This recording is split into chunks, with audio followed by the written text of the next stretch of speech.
Austria has been facing a huge problem with the number of spies that operate in its territory. And with hostile regimes like Russia continuing to expand their operations in the country, the problem is getting out of hand. Several hundred Russian agents live in Austria under diplomatic cover, while many more do so illegally. I'm gonna deal with it. You're gonna deal with it? Yeah.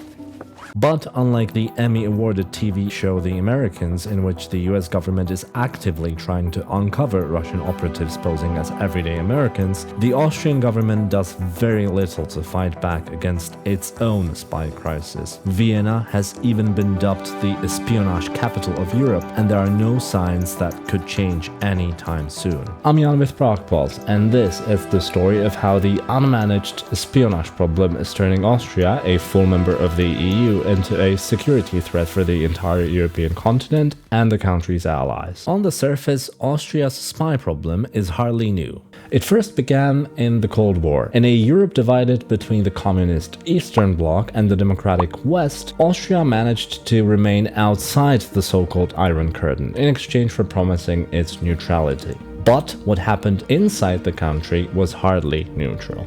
Austria's geographic position in Europe made it an ideal hub for all major intelligence services to organize operations into Czechoslovakia, Hungary, Yugoslavia, or even as far as Poland. Plus, the proximity of the Iron Curtain meant that listening devices placed in Austria were more than capable of eavesdropping on what the enemy was doing on the other side. To maintain the mirage of neutrality, successive Austrian governments have always turned a blind eye on espionage within the country. Believe it or not, Austria is actually one of the very few places in the world where espionage is entirely legal, unless it was directed against Austria itself, which, as you can probably tell, is enormously difficult to prove anyway. All in all, being based in Austria simply made sense for spies of all allegiances. Plus, apart from the obvious advantages, espionage has always been a lucrative business. These days, the Iron Curtain is long gone, but Austria's permissive laws on espionage remain. So does its neutrality, at least on paper. Austria has never joined NATO, unlike most of its neighbors, but it has joined the European Union, and it has also become home to many international organizations, including the UN and the OSCE. With Austria now also part of the Schengen area, which allows free travel across the continent with no border checks,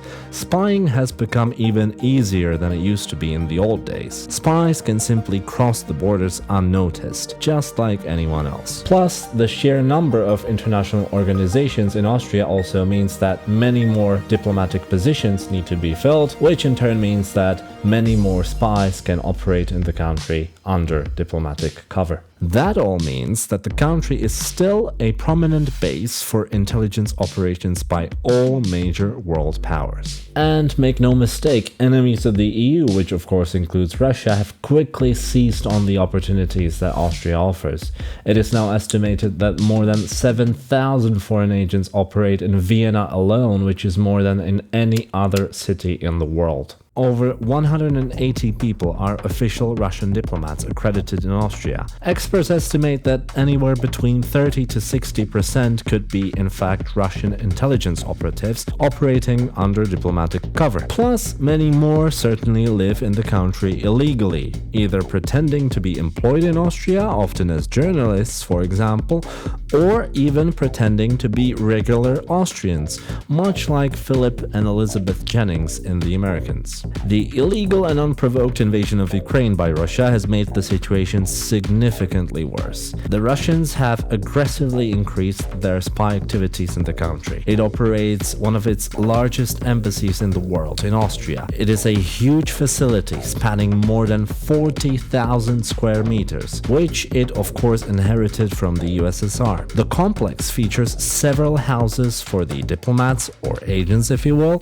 tennis courts, running tracks, and shops where only the Russian ruble is accepted as currency. The whole area has been called Little Moscow. and it seems that for good reason. Altogether, the Russian embassy in Vienna serves as the largest Russian so-called rezidentura, so basically their HQ for intelligence operations in the world these days. And the Russians continue to build it up. As an example, since 2014, when Russia illegally annexed Crimea, many more satellite dishes and antennas have been spotted on the roofs of those buildings. Those are definitely being used for electronic surveillance, both within and mainly outside of Austria. Given that those buildings are considered Russian territory under the Vienna Diplomatic Convention, there is very little that the Austrian authorities could do, even if they wanted to. They don't really seem that keen to do anything, though. No wonder why. Basically, all major Austrian political parties, including the Socialists on the left and the Freedom Party of Austria on the right, have been involved with Russia in some way or another. Just a few examples. In the 1980s, the level of Soviet infiltration into structures led by the Austrian Socialists was so large that the US even threatened Austria with sanctions. Basically, when you wanted to steal Western technology in the 80s, your best bet was to go spy in Austria. And of course, the US was not too happy about that. The Austrian servility toward Russia continued even after the breakup of the USSR. In 2016, the FPÖ signed a friendship agreement with Putin's United Russia. A year later, in 2017,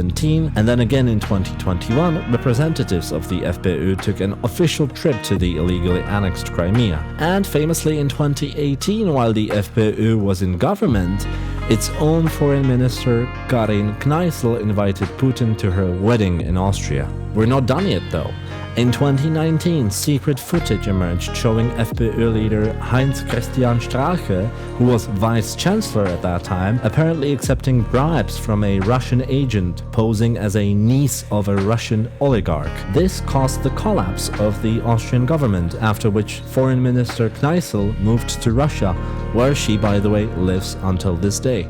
And finally, in 2020, the Austrian intelligence agency BVT was dissolved entirely, partly because of how corrupt and infiltrated by Russia it had been. So now you probably understand why espionage laws have been so lax in Austria. Many high-ranking Austrian officials have had their own personal stakes in Russia, and so they have no real interest to change those laws. When the liberal NEOS party proposed criminalizing espionage against Austria's allies, just as is the case in many countries around Europe and the world, the government refused to even debate the proposal. And let's face it, even if the law were changed, which is highly unlikely at this point, it most likely couldn't be enforced anyway. Experts estimate that at least 40 counterintelligence officers would be needed to counter Russian activities in the country, but given how underfunded counterintelligence has been in Austria, only 4 people are said to be working on Russia these days. Unfortunately, the bleak situation is very unlikely to change anytime soon. Quite the opposite, really. Austrians are about to elect their new parliament this year, and it seems that the FPÖ is by far the most likely party to win that election. Yes, we're talking about the same party that has been vacationing in stolen peninsulas and whose representatives have been pandering to Russia for ages. Austria is and will remain a security threat for Europe, which is why it has been excluded from the Club de Berne, a prominent intelligence sharing forum among European allies. Simply put, Austria's allies still fear important intelligence could leak to Russia, and as we've just seen, the fear is not entirely unfounded either.